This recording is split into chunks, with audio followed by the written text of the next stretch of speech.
Good morning, good afternoon, or good evening, depending on where you're in the world. This is Augie of the Blago Blabber Podcast. So I want to come on here and briefly talk about this London derby that we saw today. Arsenal-Tottenham, not a good result if you're an Arsenal supporter such as myself. Bad result, needed something out of this game, whether it was a point or three, preferably three, with how much we've been struggling. Obviously that didn't work out. Tottenham were spectacular. They did what they had to do. Mourinho style play where you just kind of sit back and hit teams on the counter really worked today. I mean, 2 chances, 2 goals. Arsenal had much more of the ball, something like 66%. About 250 more passes, I believe, something in that region. It just didn't go our way today, and it has been going our way basically all season. So I just want to talk a little bit about where the club is at and where it's going and stuff that needs to be done, in my opinion. Look, we're 10 games in, 10 matches in. The schedule has been, I don't want to look for excuses, but the schedule has been very tough. So we played pretty much everyone from the top 6 or that you think are going to be in the top 6 this year. And we haven't done well. Apart from Manchester United one, which is 1-0. Going forward, the next few matches let me just pull up the schedule here. So this is only the EPL. So you have Burnley where you have to take 3 points. They're struggling as well. Southampton, you have to take 3 points. They started off well and they've struggled a little bit recently. You have to take those 3 points. The Everton match, you need at least a point. Like I know Everton started hot and now they're kind of cooled off a little bit, but you need those 3 points. And then you have Chelsea, which we play at home.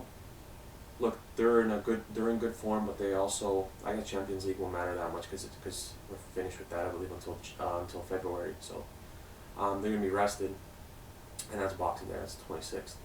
And you got Brighton, you got West Brom, Newcastle, Crystal Palace, Newcastle, Southampton. Like these are matches. Like after these matches are done, we're gonna know where we stand basically. Like you're gonna get a really good idea of where Arsenal is as a football club after the next 10 matches or so.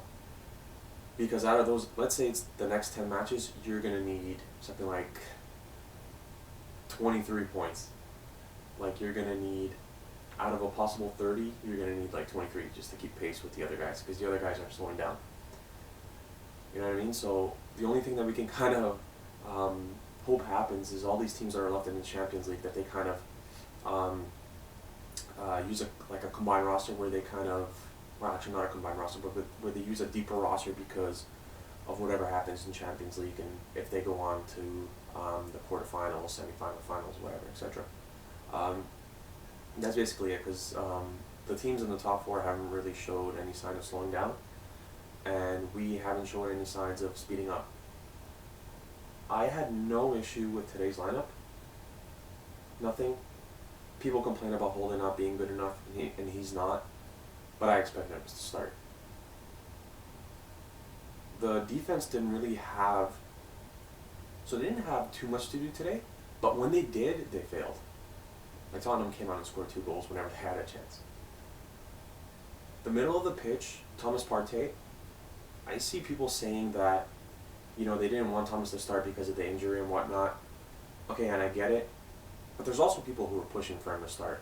And people were saying, even if he's injured, like, give it a go and stuff. He gave it a go and look what happened. Now the situation is probably even worse than what it was with his injury. And that's the worst thing that can happen when he's the only reliable central midfielder that you have. When he's the only one with any type of experience with winning in that central midfield area. It's come from Atletico Madrid. They're in semi-finals, quarterfinals of the Champions League every year. They're first, second, or third in La Liga. When they finish 4th or 5th, it's a failed season for them. So this is the guy that you want to push in thus far the biggest match of the season for us. I don't think it should have been done. Because I don't know what the story is now with his injury, but if it's worse than what it was, it's an issue now because now you really have no one. And now you're relying on Xhaka and Ceballos to basically get us out of where we are right now. And I think it's time we start experimenting with some other players at that position. So whether that's Willick, whether that's if you want to use Ainsley Maitland-Niles there, I mean, look, they can't be worse than what we currently have. And Xhaka's time with the club is come to a finish. People on Twitter are talking about he had a really good game. He should have been booked 4 or 5 times. So, I mean, he survived the Arsene Wenger regime. He survived Unai Emery. He survived Arteta. So, when you've played under 3 managers and the results continue to get worse and worse, and this goes for Hector Bellerin as well. I actually really like Hector because he's one of our own. But when the results get worse and worse, at some point, people have to look at you and say, maybe you're the issue here. Because it's 3 different coaches with 3 different philosophies, and you haven't really been that great for any of them. And what I said last year, when he stripped off the badge, or a year and a half ago, it doesn't matter. But when he stripped off the badge and he was yelling at the fans and stuff like that you don't forgive as a club.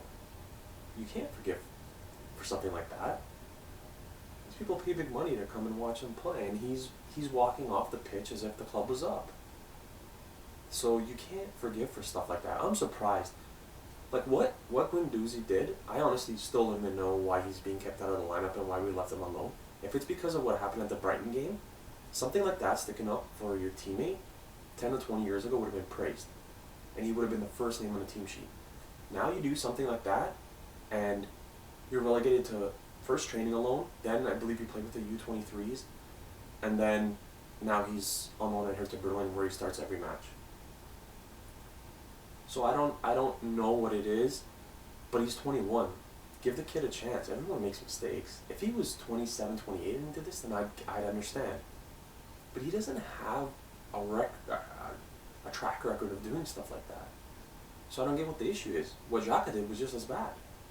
He ripped off the armband, he was walking slow, he was telling fans to F off. So I don't know why he continues to get these 2nd, 3rd, 4th chances. He's not a club icon. He's just been here for 4 or 5 years, but the team's done nothing with him there. We've won, an FA Cup and Supporters' Shield? So I think the reconstruction of the midfield needs to happen, whether it should be in January. If we're going to compete with anything, if we plan on getting back to Champions League. Because the Europa League's going to be really tough. There's a lot of good teams that are 3rd in their division, or 3rd in their groups in Champions League. So they're going to be coming down to Europa League. Now the only thing you do is hope and pray that they play their kind of 2nd team. Which they probably won't. Because Europa League for a lot of teams, so we'll get a clearer picture once January and February and March roll around.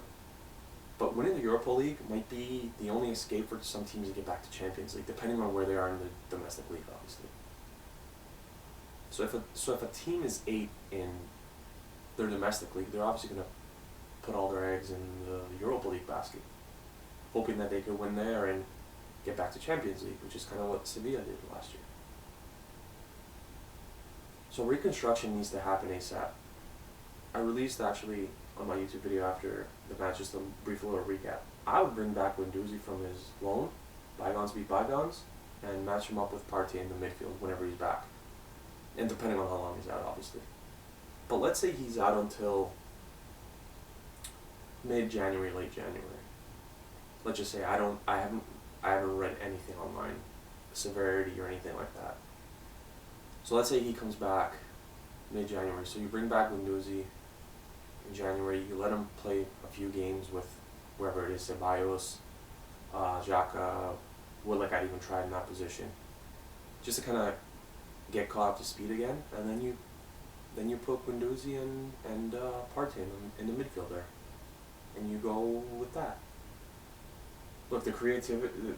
This team needs a creative player. There's literally no one on this roster, at least no one getting playing time, who can make a difference. It's all wingers and strikers. I can't wait for Martinelli to get back, which is a name that a lot of people have actually forgotten about, and he was really good last season in the time that he was on the pitch. But the way I look at this, we can't wait for a 19 or 20-year-old, whatever he is, for him to come back so we could have some type of shot. Like, that's crazy to me to think about when there's experienced players on this team who have played in World Cups, Euro Cups, and stuff like that. And we can't wait for a 19, 20-year-old to come back to kind of get us in line again. So I'm excited for him to be back. He should be back soon. He's obviously training with the team again. And like Emile Smith-Rowe, I don't know what this kid has to do. If you weren't planning on using him, why wasn't he loaned out? And it's not even... He had a good loan spell last year at Huddersfield in second tier. But it's not even loaning him out to a second tier team. He can play on a bunch of Premier League teams and get a lot of playing time. You're telling me Fulham has better players than Emile Smith-Rowe? West Brom? Sheffield United is a shell of themselves this year. So, I mean, the Ozil thing I understand, but at the same time, look, his contract's done at the end of the season. Just like when there was bygones, let bygones be bygones and let him play, because honestly, even if he had 2 or 3 assists this season, it would have been better than what we have now. It just, there's no one who can set up anything going forward. No one. Like I said, it's just unproven wingers and strikers. And then you'd like to see Reece Nelson get a little bit of a chance. And then Pepe's back, I believe, next match. But Pepe's already in match form, so to say, because he has featured in the Europa League. So I get that he was suspended 3 games, but he's played. So I mean, he shouldn't really have too much catching up to do. And then, like, Bellerin has been here for a long time, and I think his time is running out of the club. The issue I have isn't with, not so much with Bellerin specifically, but we brought in Cedric, who plays Europa League games, and we also had Ainsley Maitland-Niles, who's like plays for the English national team, and he can't even get into the club side. A club side that's 15. So I don't know what's going on here, but guys need to be given a chance. I like when coaches are hard on players because they're sticking to their guns. But if you've already kind of axed 3 or 4 players, then they need to be sold. And these guys were axed in the summer. It's not like this Ainsley Maitland-Niles stuff is new. I mean, since Arteta got here, it was, does he fit into the plans?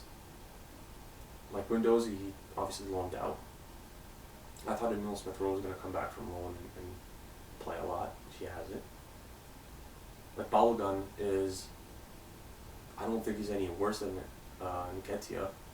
Although Nketiah scores, so you can't really, well, he doesn't score too much, but he does have goals in the senior team. So I don't know if you can really, like what's happening with Lacazette. If there's any consolation, I thought Lacazette was probably the best player today out there. He had a few chances, half chances. It really looked like he wanted it. And what's going on with Aubameyang, obviously. With Aubameyang, I think it's something deeper than just form. I don't think he likes the fact that he's playing out on the wing, which I wouldn't either.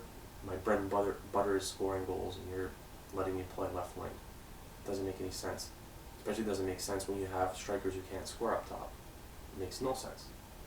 And we have so many wingers. I don't know. There's a lot of wingers on this team. I expect Martinelli to come back and prove himself and to take a starting spot and to be a starter for the rest of the season. And then I think Pepe will, I can't say he's going to work his way in because it's been a year and a half. Like, we need to see some consistency. Like, we've seen some great games. We've seen some great goals from Pepe. But he's got to put it all together. So I don't know what's going to happen with that. I think he's on a short leash too. I think this red card really kind of rubbed people the wrong way, and if you believe some of the rumors that are out there, they could be looking to sell him this summer. So it's another situation to kind of keep your eyes on and to follow throughout the season. But Reece Nelson and Martinelli need to be given some time. I also thought to myself, I've been thinking the last maybe like a week or so, if I were to sit down and write a starting 11 for Arsenal of players who deserve it, who deserve to start, and who are in form this season, what would that starting 11 look like?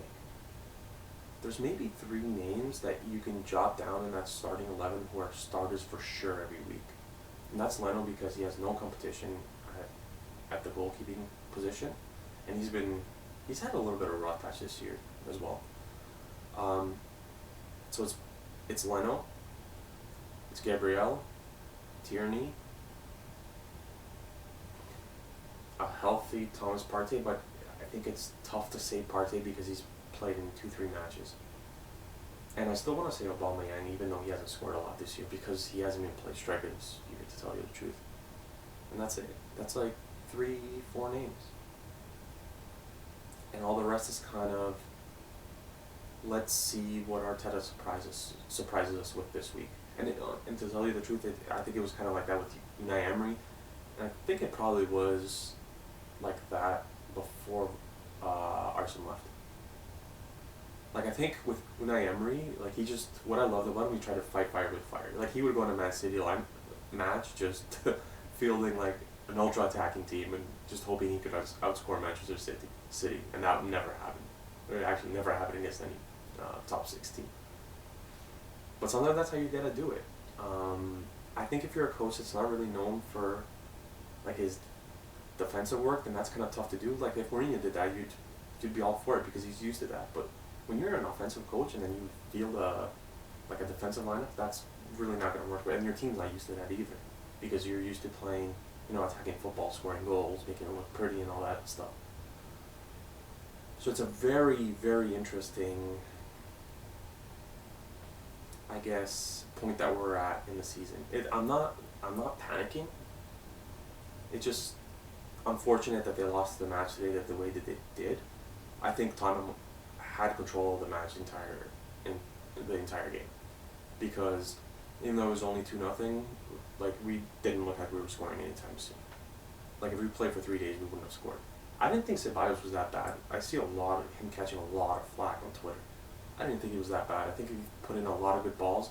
We just couldn't capitalize on it. I thought Saka played really well. Willian, again, I don't think he was that bad, but, like, we're comparing him to the Willian that we've seen this year, which hasn't been very good. So I don't know if that's saying much. And again, Aubameyang just didn't show up today either.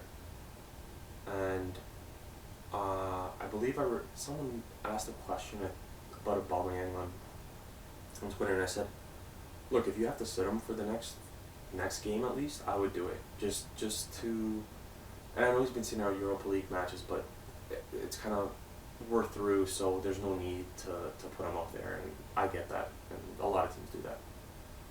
But, like, if you sit him during a league match, then he can take it 2 ways.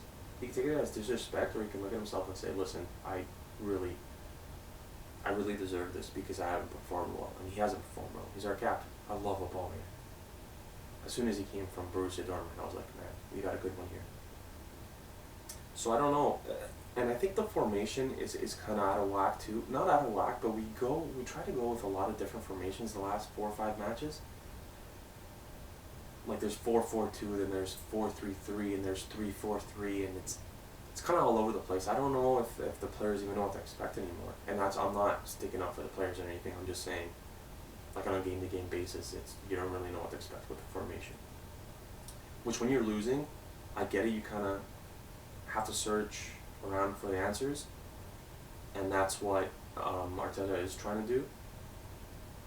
But yeah, I fully back Arteta still until he proves. Like, look, he beat Liverpool last year, and Manchester City, and Chelsea, and actually I don't even know if it was Manchester City in that cup run. And then he defeated Manchester United this year, 10th streak. So, I mean, look, he's a young manager, he's learning on the job, but he has to stay one step ahead of his opponents. So when he sets out a game plan and the opposition crushes that game plan, he has to have a plan B. And if that doesn't work, he has to have plan C and a D and a E and so on. Which is something that I think Mourinho does really well. Actually, he just throws on more defensive players if his plan isn't working. So, and at his disposal, he has a lot of good attacking players, to be fair. But so do we. We can't sit here and say we don't have attacking players. Like, we have a Lacazette, We have Pepe, who paid a lot of money for. We have Aubameyang. You know what I mean? And that's why I said it. That's why I say if guys aren't playing up to par, they can be replaced. And I think there's a lot of guys on the bench waiting for their turn.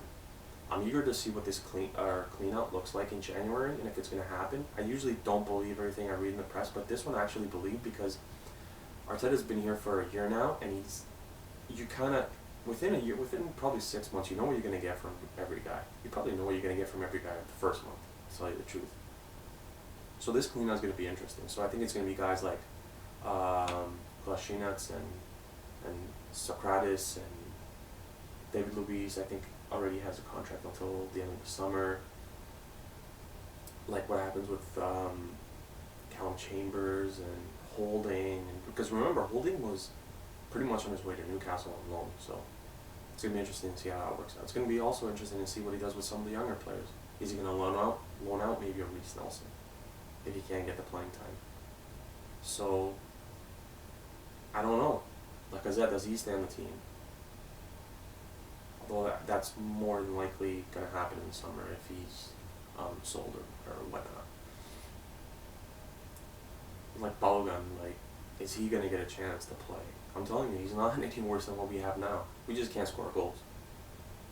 We cannot score goals. We have, 10 goals in 10 matches? That's a goal a match. That's not good enough. That's good enough if you beat everybody 1-0 and you haven't conceded. That's the only way it's good enough. But we paid a lot of money for some of these guys, and this is why I say Ozil's on his way out. Obviously, once his contract's done, he's going to be on his way out. I get that. It's not like he's being replaced by players that are better than him. And first of all, I'm not a big Ozil guy. I never really was, even when he was at his peak. I don't know, I just never really liked that guy for some reason. But his assist records speak for itself. And his passing speaks for itself. I didn't like him just because he didn't get back and defend a lot. But now I understand that was just Wenger's philosophy. He's so good offensively, why waste him coming back? So now I get that. And it's something people tried to tell me for a long time back then. Now I finally get it. I can see why. Because he did so much offensively. Why even waste? Why let him be a liability trekking back and defending? Why? There's no reason. And that's why I think Alexis Sanchez played really well in that role, because he would trek back. And I say to this day, Alexis Sanchez gave you 110% every match. Every single match. He'd score for you, he'd defend, he'd pass, he'd set up, play, everything. Everything. It was a pleasure to watch. Especially him and Ozil. So you bring back Ozil for whatever's left of his contract. You let him play until June and you let him walk. But you have to have a replacement. Because right now we don't have anyone. Not even as his replacement. We don't have anyone on the roster who could play that spot. And that's where Pavard comes in, and then the Hungarian kid, Dominic. I'm not even going to try to pronounce his name. So if you want to... Something needs to be done in January, though. Because we lack creativity. You're not gonna move up any further in the standings, and clearly that's what's lacking. The defense has actually been really good this year, all things considered. We used the league goals, and now we've kind of done really well this year, all things considered. Like I said, with Gabriel being new too, and Lim Saliba, there's no way he's any worse than Holding, or I actually don't think David Luiz is that bad. He's not worse than Socrates. I don't understand what the issue is with just sitting him on the bench, unless there's some kind of, in his contract, unless there's some kind of bonuses if he spends 10-15 matches on the bench, that he gets an extra $500,000 or whatever. I'm just making up figures now. But even then, just start the kid, see what you have. You can't say he's not good enough for Arsenal Football Club. And I'm not saying anyone is saying this, but clearly if he's not on the bench, people don't think he's good enough. So if that's the case, either loan him out, which I don't want to see them do because it's going to crush his confidence, but throw the kid into the fire. Let him play in cup matches. What's the issue with giving him... I realize now it's a little bit different because there's 3 subs. We don't have 5 subs anymore. But give him 10-15 minutes in matches where we're up 3-0, if that even happens this season. And just let him get his feet under him. Let him adjust to the game. He's not going to adjust in training. How's he going to learn the Premier League in training? He can't. So he has to be able to play. You have to give him minutes. Otherwise, this is... It's funny because when the season started, I thought Gabriel would be in Saliba's position, and Saliba would be in Gabriel's position. And it's been the total opposite. And it's like, what's going on? And I don't know. And when every time they ask Arteta about Saliba and like Ozil, and he always says great things. They work hard in training. They do this, they do that, and they can't even make the bench. So it's very interesting to see what's going to happen. I don't want to say this next transfer window is crucial because it's January. A lot of big transfers usually don't happen. They have, but usually you don't see big transfers. They need to do something, especially with the creativity. They need to find an answer. The Norwich kid, Buendia or something like that, his name's been brought up. But the issue is, and I don't mind, I haven't watched too much of him, so I can't really comment, but the issue is we've gone from the Hungarian kid, Salazar, to a War to now a kid that plays second tier, and that's nothing against him. He could be very good. So it's just, I think it's kind of a letdown for all fans because we've talked about all these guys and there's rumors about like Isco coming in and stuff like that, and then you talk about a kid who plays tier 2, and again, nothing against tier 2 or Norwich or anything like that, but man, like, you'd let the air out of the club with that sometimes. So it's going to be interesting. I think, like I said, these next 10 matches or so are very crucial. It's going to define the season. So starting next match against Burnley, we have to see a different Arsenal, or that 8th position that we had last year, it's going to be even worse this year. It might not even be top 10 this year with the way that we're playing. And I think there might be something, even with the players, where guys don't get along or something, because even when Unai Emery was there, it's basically the same players. There's a few new faces, but it's the same guys. And like I always say, it's easier to fire the manager than it is to sell 23 guys. It's way easier. But then a new manager comes in, he has a new philosophy. The team loves the new philosophy, plays really well, like we did when Arteta first came here for 10 matches, and then everything's back to normal. And it's like that adrenaline has worn off of the new manager, and everyone is back to normal. You can't make average players great just by a new manager coming in, when they've shown you with the 3 previous managers that they're just average players. So going forward, something obviously needs to change. The formation stuff, you know what, 4-2-3-1 once Partey is back, I think is probably our best option.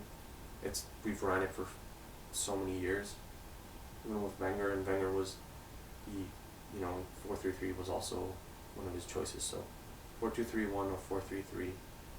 I just don't like when we play 3 at the back, how we're using Tierney as a center back, and then we don't have anyone on that left side. That's the only issue that I have with that. So that's why I don't really like that. I like the 4 at the back more. And then whatever happens with Bahrain, he's got to be able to rotate other guys. So that's the episode for today. Like I said, bad North London derby. At least the fans were back, so I guess that's good for Tottenham since they were the home team. But yeah, that's the episode for today. So remember to follow me, leave some comments for me, try to get back to you guys. So this is obviously going to go up on Anchor FM, and then I'm going to try to upload it on YouTube as well. So take care, guys, and enjoy what's left of your weekend. See you again.